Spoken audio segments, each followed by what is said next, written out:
Bienvenue sur votre chaîne d'information Sahel Info. Si vous êtes nouveau, n'oubliez surtout pas de vous abonner pour ne plus rien manquer.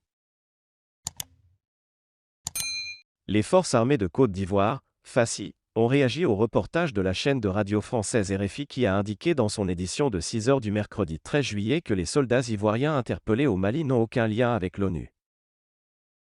Selon le colonel Guezo Amaï-Armand, conseiller des opérations extérieures du chef d'état-major général des armées, qui a animé un point presse ce mercredi, c'est le grand étonnement au niveau de l'armée ivoirienne. Ce d'autant plus que le porte-parole de la MINUSMA reconnaît l'existence de cette coopération avec la Côte d'Ivoire.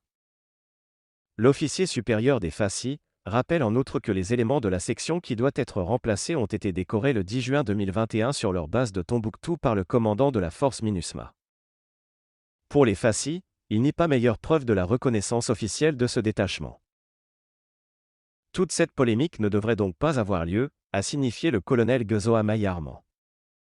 Selon RFI qui cite des sources à l'ONU, le détachement ivoirien interpellé au Mali n'est pas reconnu des Nations Unies.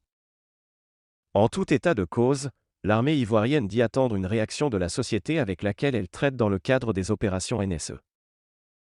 Nous laissons le soin à la société SAS de confirmer l'existence de ce partenariat, a fait savoir le colonel Guezo Amaï-Armand, conseiller opérationnel extérieur du chef d'état-major général des armées.